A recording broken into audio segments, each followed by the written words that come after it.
We're going to start with breaking down this Unicoin and the Icebreaker and the FedNow and all that stuff because I know there's some people who are confused about it, and there's still, I don't know why, but there's still this rumor circulating around that FedNow is a CBDC, and it's not. So we're going to go ahead and address that as well. So first things first, the world economy. It's important to understand the Antichrist beast system when it comes in. It's going to be three pillars of it: the one world religion, the one world government, and the one world economy. Some people say one world currency. Depends on how you put it. I just put economy because the whole thing is going to be running. The whole economy will be running one world style. So that's how I put it that way. We know it's coming. And right now, the best thing that we've got is a CBDC, and it's pointing in the direction of that will be the one world economy when it comes. And so we're going to go ahead and talk about the CBDC and how it applies to the one world economy. And it's important to understand the types of CBDC coins because there's two of them. There's two different ones, and it's important. Whoop, whoop, whoop, whoop. Sorry, I went a little curly there. It's important to understand the two CBDC coins, because there's a lot of talk of wholesale CBDC right now, not a lot on retail.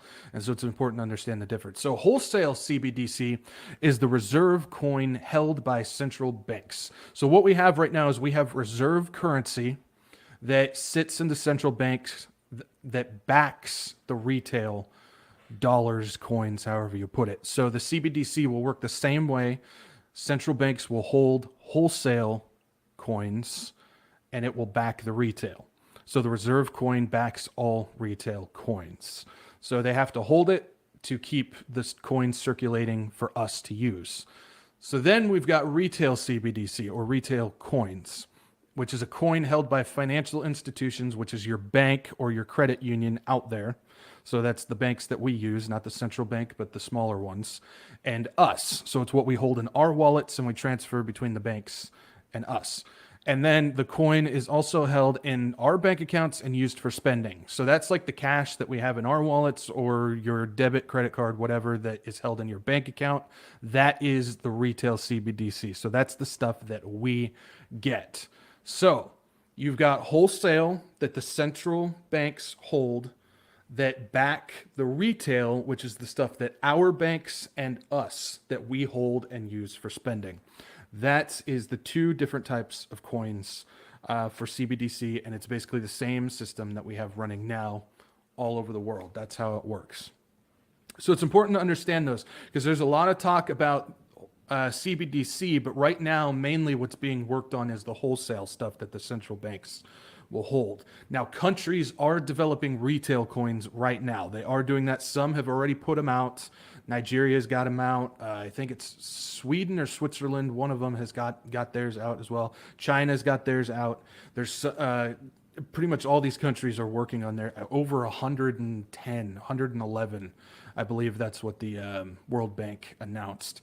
So everybody's working on retail stuff, but right now the big stuff is the wholesale coin. So it's important to understand that. Now, the one thing that was announced during the IMF spring meetings was the Unicoin, which is the easier term for Universal Monetary Unit, to the UMU, but we call it the Unicoin. Or if you're in Boston or Jersey, you could say that's basically Unicoin, unicorn, Unicoin. Anyways, not to confuse you. But yeah, the Unicoin, Universal Monetary Unit, this is developed. A lot of people are connecting it to the IMF, which I understand it was announced at the IMF spring meeting, but it's actually the Digital Currency Monetary Authority that holds this coin.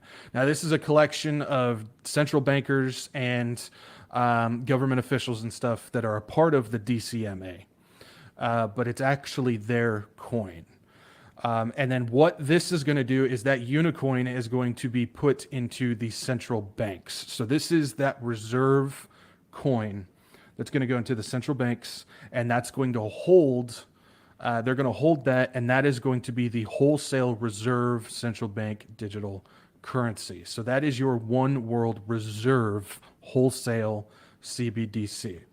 So that's how that is going to work. Now, we're going to go ahead and talk a little bit about from their website, the Unicoin network, and this type of stuff. So let's take a look at their website just to get a easier breakdown on what they talk about this. So I always underline what I think is the important stuff here.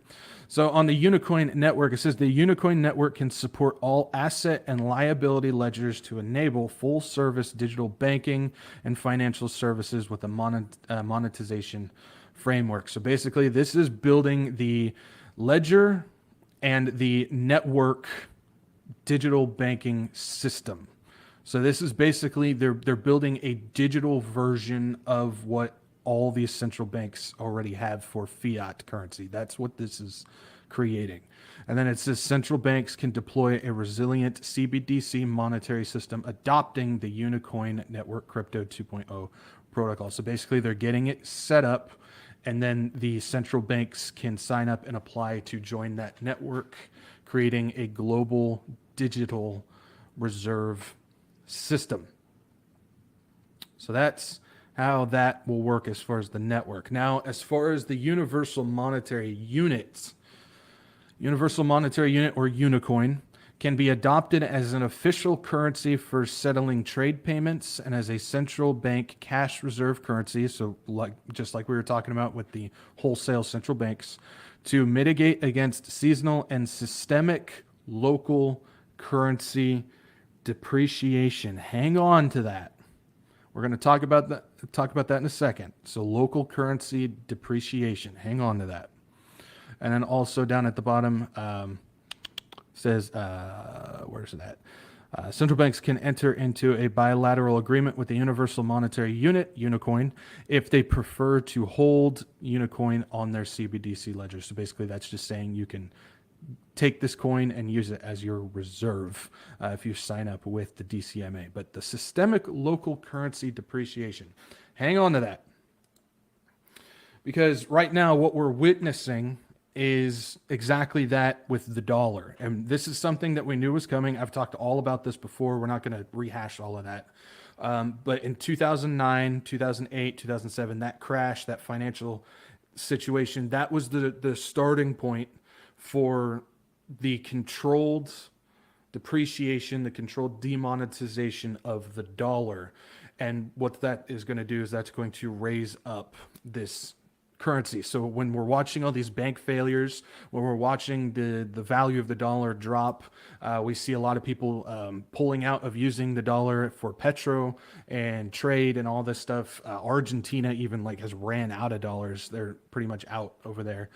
We're seeing that happen. And so it specifically says in their website that this Unicoin can replace that. And one of the things that we're seeing as far as the United States depreciation of the dollar is we're seeing a trend happen that happened again in 2008. Now, this is Jamie Dimon. This is a short little clip. He's getting interviewed. This is Jamie Dimon. He is the CEO and chairman of JP Morgan. And he's talking about banning short selling of bank stocks and going after and prosecuting those who are doing it. I'll bring it around in a second. Just take a look. Do we need regulators to look at short sellers of banks? Yes. Look, my folks would tell me that that's not the problem, the short selling ban. If you actually analyze stocks and short sales, doesn't seem that big a deal. I think they may partially be wrong. Because, as you know, some people are unscrupulous and they use other means to go short. I think that if you look at the detail, the SEC has the enforcement capability to look at what people are doing by name in options, derivatives, short sales, and they should go. If someone's doing anything wrong, people are in collusion, or people going short and then making a tweet, about a bank, they should go after them. And vigorously, and they should be punished to the full extent the law allows it. So I think it's possible it's taking place. We have no evidence of it, but my experience in life has been don't assume too much. Do you think that they're looking into it? I hope so. I don't know. All right, what he said is big. All right, first of all, you've got the CEO of JP Morgan, which is one of the leading banks out there. And what he says holds water because it's something that may happen.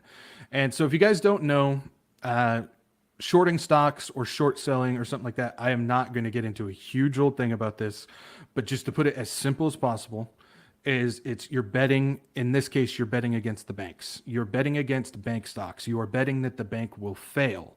And so that is what he's talking about. He wants to ban that, and then anybody who is caught doing it, he wants full prosecution. Now, this is the same thing that we saw happen in 2008 with that financial crisis. And that's the last time that the SEC actually banned short selling of financial stocks. And that was to protect the banks from collapsing even further because they needed to hold back on it in order to continue to do the plan that was originally put in place. So we're seeing Jamie Dimon call for the same thing that happened in 2008. Now, will it happen? I do not know. I don't think so. I mean, they could, but I don't think so because I think they actually want to crash the dollar this time. But they may put it in and then start doing something else. So I'm not going to sit here and say that I know the answer. I'm not going to sit here and predict something. I'm not going to do that. I stay away from trying to predict things. But it's just interesting that he's calling for the same thing that happened in 2008. And so this is the depreciation of the dollar. This is the devaluing, the demonetization, collapsing the dollar type of thing. That's what the Unicoin, the DCMA, was talking about. So it's important to understand. It's important to know that we're in that situation. So this Unicoin can be applied with what is coming. Now, the next step, which hasn't been talked about too much, is the Icebreaker Hub.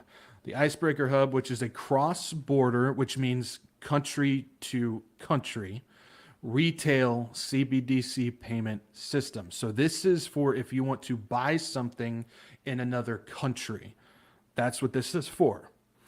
And so this comes from the Bank for International Settlements, and it's the Icebreaker Hub. So the best thing to describe this is that little thing that I've got up there. So say you have somebody in the United States who wants to buy something from Israel utilizing retail CBDC.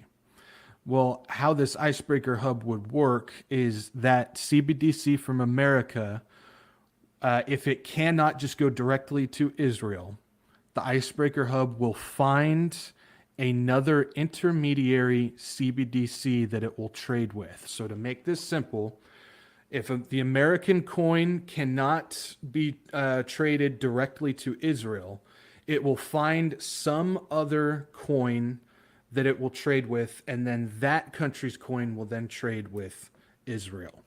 I don't really have any other simple way of putting it, so I hope that makes sense. I hope that understands. Now, what's interesting about this is as values of these currencies start fluctuating, because we're going to start seeing financial collapses happen because of the depreciation of the dollar, an intermediary country, their coin may not be able to trade with say the dollar that's not worth much. So how this would work is Unicoin would step in. So if every central bank out there has Unicoin on their ledger, it would then become the intermediary coin that would trade between them. So you would still have the American CBDC retail CBDC coin, and it would just transfer with Unicoin, which Unicoin would then transfer to Israel's CBDC coin. So the Unicoin itself wouldn't be a one world currency. What it would do is it would be the system, the coin that would be able to create a one world currency utilizing the Icebreaker Hub. So I hope that makes sense. I don't really have any other way of making it simpler. Hopefully that makes sense. So the Unicoin would step in and work as the intermediary trade coin, essentially creating a one world currency utilizing Unicoin and the Icebreaker Hub system. the Bank for International Settlements is working on like 20 different CBDC systems. A lot of them are ledger systems, and the back, the stuff that you don't see that goes on behind the scenes. But the Icebreaker Hub is something that would apply for retail CBDC, which is interesting.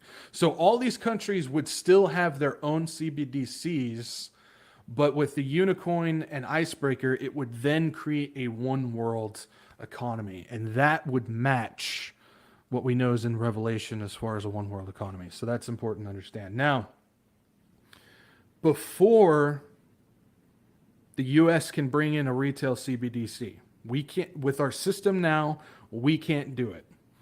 One of the things that's needed is a digital ID. You have to have a digital ID that goes into a digital wallet in order to have a CBDC. So if you have a country out there that does not have a digital ID system, then you cannot have a CBDC. Just like here in the United States, we do not have a centralized digital ID system. We've got all these different things popping up everywhere, but we don't have one yet. So we cannot have a CBDC without that.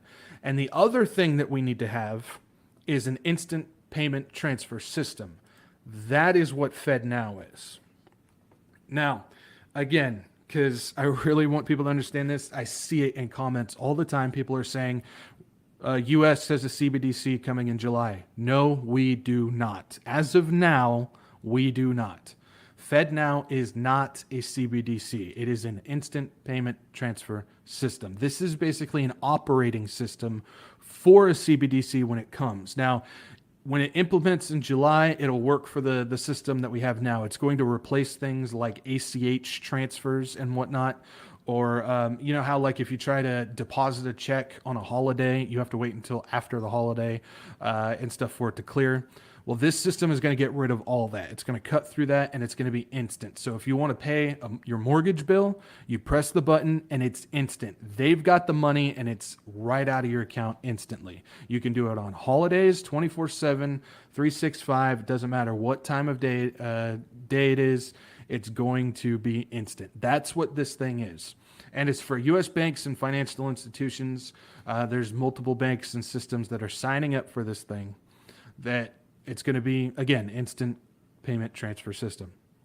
And again, this thing will connect to a future CBDC, and it can connect to the Icebreaker Hub as well. So this thing will be needed to implement a CBDC. Again, FedNow is not, I will say it again, FedNow is not a CBDC. It's very important to understand that.